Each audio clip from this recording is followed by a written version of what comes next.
Assalamualaikum warahmatullahi wabarakatuh. Kembali lagi di channel Istana Misteri. Untuk kisah yang akan saya bawakan kali ini, yaitu sebuah kisah yang berjudul Teror Sopir Ambulan. Dan sebelum kita lanjut ke ceritanya, tekan dulu tombol like video ini. Dan jangan lupa tekan juga tombol subscribe channel ini. Nyalakan juga lonceng notifikasinya agar tidak ketinggalan cerita-cerita baru dari channel ini. Dan seperti apa untuk kisah kali ini? Langsung saja kita masuk ke ceritanya.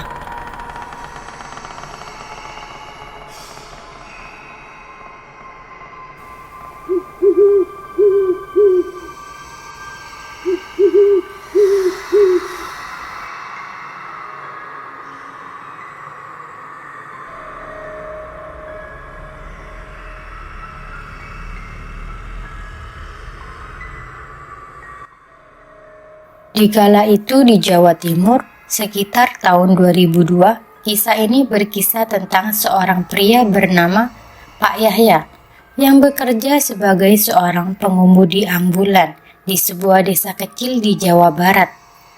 Desa ini dikelilingi oleh perbukitan hijau dan hamparan sawah yang membentang luas, menciptakan pemandangan yang indah dan damai. Pak Yahya adalah tipe orang yang asik. Meskipun umurnya sudah menginjak 50 tahun lebih, jiwa mudanya masih tetap membara. Gaya bicara dan tingkah lakunya seringkali membuat orang di sekitarnya tertawa dan merasa nyaman. Sore itu, di tengah perdebatan ringan tentang kegabutan yang mereka rasakan, datanglah Pak Karna, seorang pria berkumis tebal yang dihormati sebagai Pak RT di desa itu. Pak Karna dengan tubuhnya yang tegap dan suara yang lantang melerai perdebatan mereka.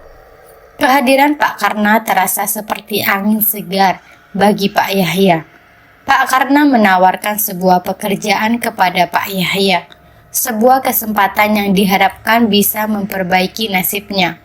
Keesokan paginya, Pak Yahya yang telah dijanjikan pekerjaan oleh Pak RT masih menikmati tidurnya yang lelap. Namun, istrinya membangunkannya dengan penuh semangat. Pak Yahya, yang biasanya malas bangun pagi, kali ini segera bersiap-siap dengan semangat yang berkobar. Ia mengenakan pakaian kerjanya dan segera menuju ke kandang ayam tempat Pak Karna menunggunya. Pak Karna dan Pak Yahya berangkat menuju klinik yang berada di antara desa A dan desa B. Perjalanan mereka hanya memakan waktu 15 menit. Kecuali jika mereka singgah untuk bercanda dengan para janda di jalan. Bisa-bisa memakan waktu hingga 1 jam. Klinik tersebut merupakan pusat layanan kesehatan bagi desa-desa sekitar.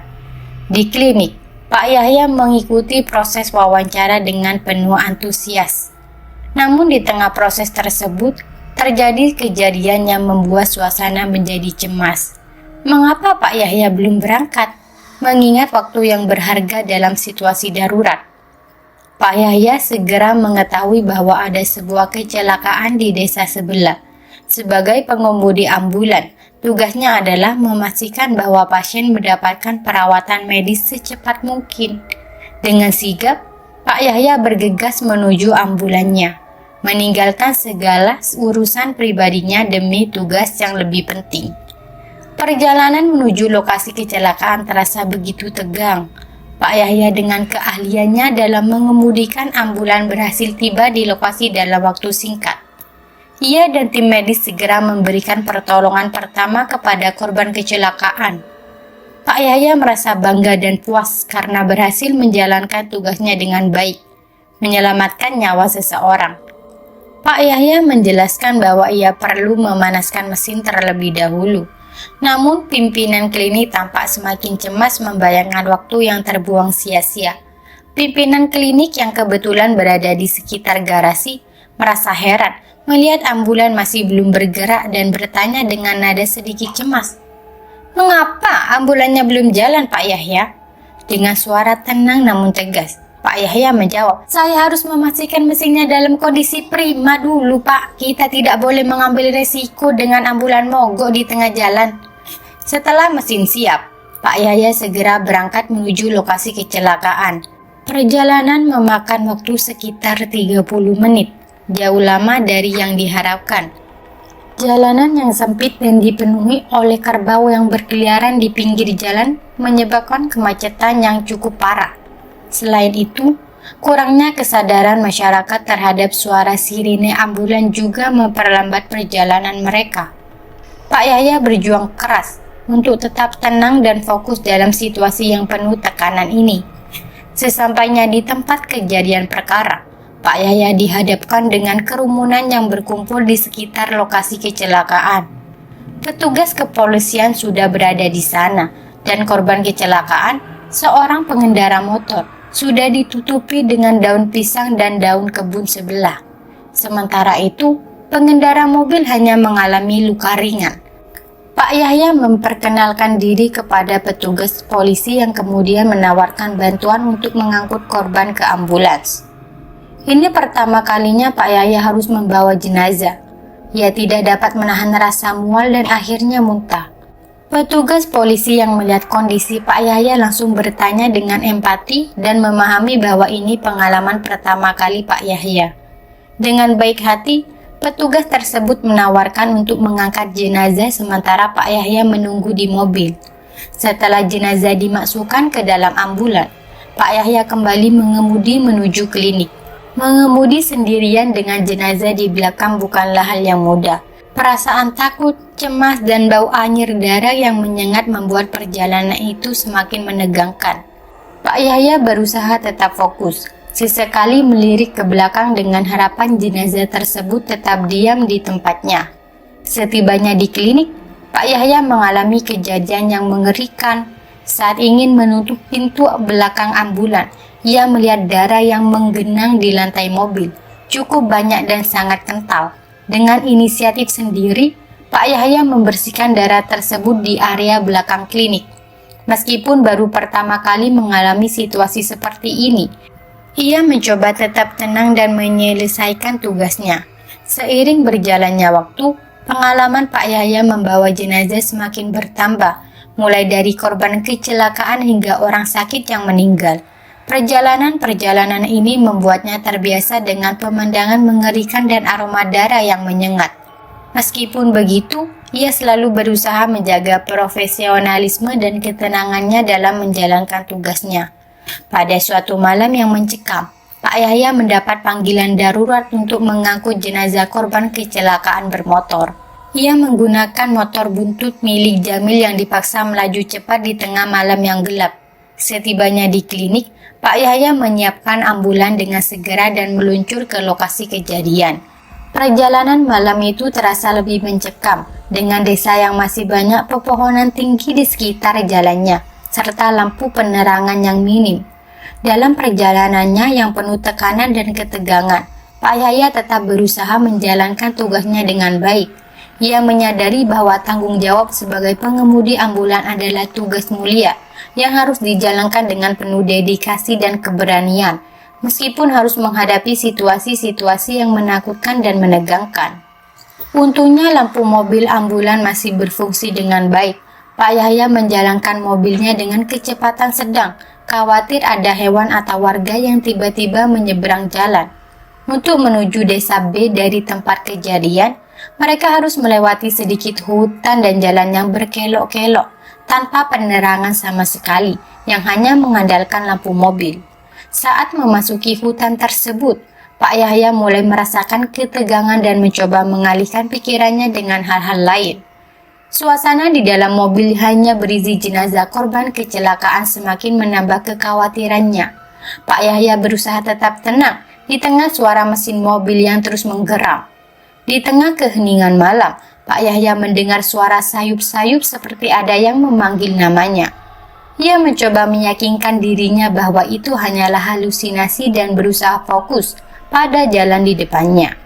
Namun, suara itu semakin jelas terdengar, seolah-olah datang dari arah jenazah di belakangnya.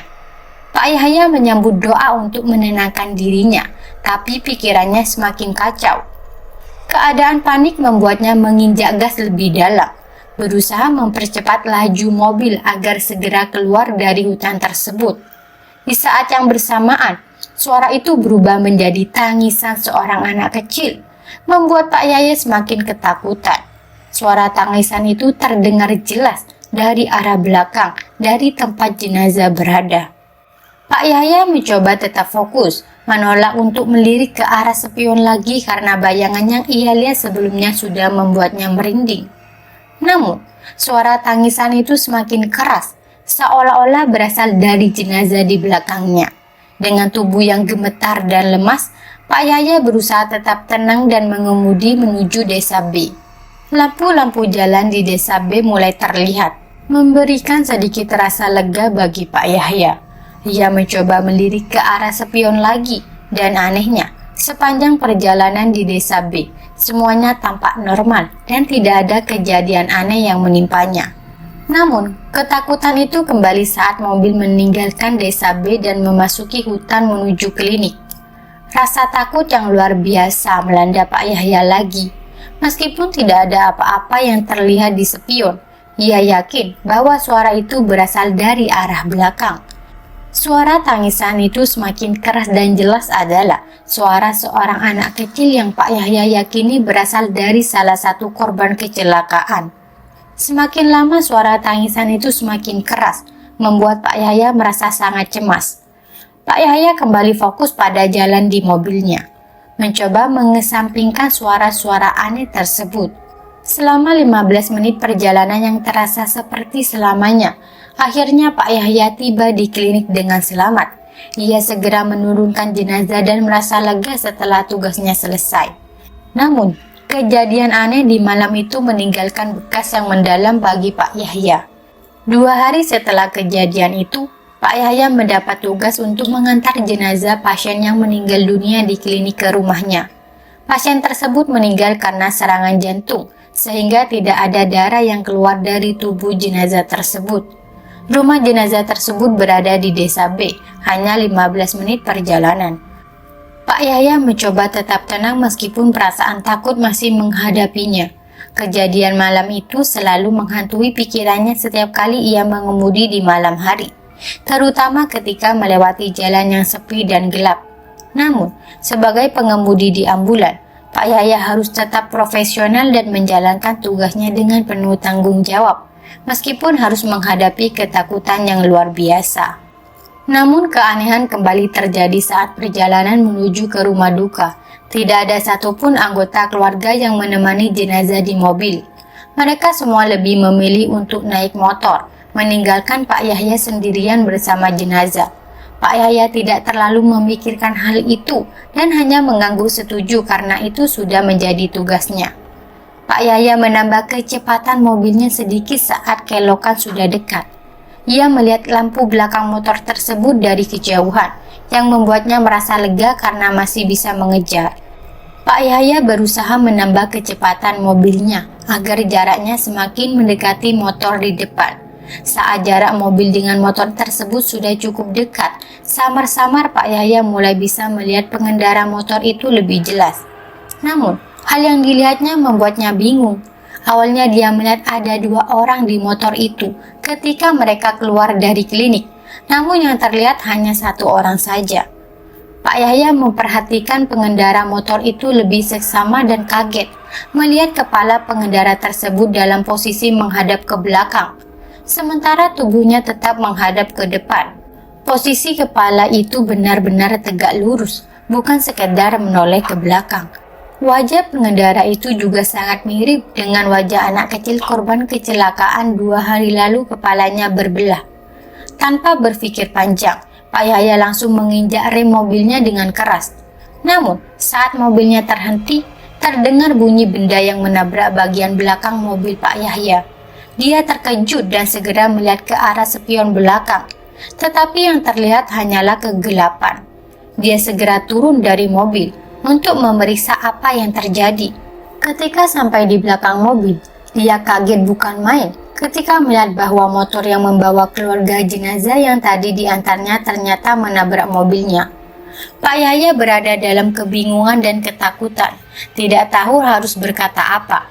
2 pengendara motor itu langsung memarahi Pak Yahya karena pengereman mendadaknya menyebabnya mereka menabrak. Padahal sejak mereka berangkat dari klinik tadi, mereka selalu berada di depan mobil Pak Yahya. Meskipun terus dimarahi, Pak Yahya tetap membantu mereka bangun tanpa banyak berkata-kata. Setelahnya semuanya berdiri, Pak Yahya segera meminta maaf karena sudah menyebabkan kecelakaan kecil tadi. Pak Yahya kemudian bertanya kepada mereka, "Bagaimana bisa kalian berada di mobil saya, padahal tadi kalian selalu di depan?" Para pengendara motor tersebut menjelaskan bahwa mereka memang mengikuti dari belakang karena jalan yang sempit dan kadang-kadang Pak Yahya mengemudi dengan kecepatan tinggi. Pak Yahya hanya bisa diam, tidak tahu harus menjelaskan bagaimana. Dia khawatir kalau mereka tidak akan mempercayainya. Akhirnya, dia mengajak mereka untuk melanjutkan perjalanan. Kali ini Pak Yahya memastikan matanya tidak berpaling dari mereka yang sekarang mengemudi di depan. Pengendara motor itu memberitahu Pak Yahya bahwa mereka sebenarnya sudah hampir sampai di rumah duka. Hal itu membuat Pak Yahya semakin bingung, terutama setelah sosok anak kecil korban kecelakaan itu membayang-bayanginya sepanjang perjalanan. Setelah tiba di rumah duka dan jenazah sudah diantar, Pak Yahya kembali ke klinik. Di lantai mobil tersebut terdapat genangan darah kental yang sudah mulai mengering. Perasaan Pak Yahya semakin bingung. Semalam dia tidak membawa jenazah yang mengeluarkan darah. Jadi bagaimana bisa ada darah di sana? Padahal hari ini mobil belum keluar dan semalam Pak Yahya hanya membawa jenazah yang meninggal karena serangan jantung. Pak Yahya dan bosnya berada dalam kebingungan. Bosnya segera masuk ke dalam untuk menanyakan kepada staf apakah benar semalam ada pasien yang meninggal karena serangan jantung. Saat mereka bertanya kepada staf, jawabannya membuat Pak Yahya semakin bingung. Staf menginformasikan memang ada pasien yang meninggal karena serangan jantung, namun tidak ada yang mengeluarkan darah. Keanehan ini semakin membuat Pak Yahya merasa takut dan bingung, bertanya-tanya apa yang sebenarnya terjadi pada malam itu. Saat itu, Pak Yahya hanya bisa diam melihat darah di dalam ambulan. Darah yang sepertinya tidak berhubungan dengan jenazah yang dibawanya. Dia dan bosnya merasa bingung dan Pak Yahya melaporkan kepada bosnya bahwa mobil tersebut sudah bersih. Saat ia memberikan laporan, respon yang diterima dari bosnya terasa sangat tidak bersahabat, seolah bosnya sedang dalam kondisi emosional yang tidak stabil. Bos tersebut kemudian segera pulang dan meminta Jamil untuk mengantarkannya lagi. Hal ini membuat Pak Yahya bertanya-tanya apakah Jamil bekerja sepanjang waktu di klinik, karena tampaknya pria itu selalu ada di sekitar. Ketika Pak Yahya sedang merapikan mobil, sebuah berita mengejutkan datang. Terdapat kecelakaan di dekat desa B, dan setelah diperiksa lebih lanjut, ternyata lokasi kecelakaan tersebut sama persis dengan tempat Pak Yahya menjemput jenazah seorang anak kecil sebelumnya. Tanpa berpikir panjang, Pak Yahya segera menyiapkan mobilnya dan meluncur ke lokasi kejadian. Setelah 30 menit perjalanan, ia pun tiba di sana. Seperti biasa, warga sudah berkumpul dan polisi pun sudah berada di lokasi. Pak Yahya turun dari mobil dan merasa ada sesuatu yang berbeda malam itu. Saat dalam perjalanan pulang dari lokasi kecelakaan, Pak Yahya merasa ada yang tidak beres. Suara nafas berat dan terengah-engah terdengar dari belakang, seolah berasal dari seorang yang kesulitan bernafas. Sumber suara tersebut jelas berasal dari belakang, namun Pak Yahya tidak berani melihat ke spion. Ia hanya bisa berdoa dalam hati, berharap bahwa suara tersebut hanyalah halusinasi semata. Setelah beberapa saat, suara itu menghilang dan Pak Yahya merasa sedikit lega. Namun, ketika ia melirik spion sebelah kiri, ia terkejut luar biasa. Sosok korban perampokan tersebut duduk di bangku sebelahnya, tanpa menahan kepalanya yang hampir putus dengan darah mengalir dari luka di leher ke bahu. Lebih mengejutkan lagi, celurit masih tertancap di kepalanya. Melihat sosok tersebut, Pak Yahya merasa ketakutan yang luar biasa. Tubuhnya gemetar hebat dan ia merasa sangat lemas. Pak Yahya ingin menghentikan mobil namun kakinya terasa berat untuk digerakkan. Perlahan air mata mengalir di wajahnya. Ia adalah pengalaman paling menakutkan yang pernah dialaminya. Hingga ia terasa sangat lemas, sosok tersebut duduk diam di sebelahnya seakan tidak mau meninggalkannya. Mobil semakin lama semakin pelan karena kaki Pak Yahya sudah tidak kuat lagi menginjak pedal gas. Ketika Pak Yahya mencoba melihat lagi, Sosok itu juga menengok ke arahnya. Saat itu pandangan Pak Yahya mulai gelap dan kehilangan kesadaran. Kejadian ini membuat semua orang terdiam, kebingungan memahami bagaimana jasad yang seharusnya berada di luar mobil bisa muncul di dalam ambulan dengan kondisi yang mengerikan. Pasca kejadian itu, atasannya memutuskan untuk Pak Yahya beristirahat di rumah selama seminggu untuk menenangkan diri. Pak Yahya hanya mengangguk menerima waktu istirahat yang diberikan. Setelah seminggu berlalu, Pak Yahya kembali bekerja. Hari-hari berikutnya diisi dengan penyelidikan oleh pihak forensik dari kepolisian. Mereka melakukan otopsi pada korban mutilasi yang ditemukan. Korban adalah seorang perempuan berusia sekitar 20 tahunan yang dimutilasi pacarnya karena alasan yang belum diketahui. Dalam penyelidikan awal, polisi masih mencari detail mengenai pelaku dan kepala korban yang belum juga ditemukan. Bukti dan saksi menjadi hambatan besar dalam penyelidikan. Pada hari ketiga setelah penjemputan jenazah, Pak Yahya bermimpi tentang korban mutilasi tersebut. Dalam mimpinya, ia berada di sebuah gubuk kecil tanpa mengetahui lokasinya. Korban muncul dengan kondisi tubuh utuh, namun tanpa kepala dan duduk di kursi depan Pak Yahya yang duduk di atas kasur. Di sekelilingnya hanya ada kegelapan dan suara-suara aneh yang membuat suasana semakin mencekam. Pak Yahya merasa kelelahan setelah semua peristiwa mengerikan yang telah dialaminya. Dia hanya ingin istirahat dan melupakan semua mimpi buruk itu. Namun, pekerjaannya tetap menantinya dan ia harus melanjutkan tugasnya sebagai sopir ambulan di klinik tersebut. Malam itu, Pak Yahya kembali menerima panggilan darurat untuk mengantarkan jenazah ke lokasi yang cukup jauh. Dengan berat hati, dia menyewakan ambulan dan berangkat menuju rumah duka. Perjalanan yang seharusnya tenang berubah menjadi semakin menegangkan saat ia melewati jalan-jalan sepi di tengah malam. Cahaya bulan yang samar-samar menerangi jalan dan suara hembusan angin malam menambah kesan misterius perjalanan itu. Tiba-tiba, Pak Yahya merasa ada sesuatu yang tidak beres. Dia mendengar suara lirih yang berasal dari belakang ambulan, seolah-olah ada yang berbisik memanggil namanya. Dengan perasaan cemas, dia mempercepat laju kendaraan, berharap suara itu hanya halusinasi saja. Setelah beberapa kilometer, suara itu semakin jelas dan terdengar semakin dekat. Pak Yahya tidak tahan lagi, dia memberanikan diri untuk melihat ke spion. Betapa terkejutnya dia ketika melihat sesosok wanita dengan wajah pucat dan mata kosong duduk di belakang ambulan, mengenakan kain kafan yang berlumuran darah. Pak Yahya berusaha tetap tenang dan fokus pada jalan, tetapi tubuhnya gemetar hebat.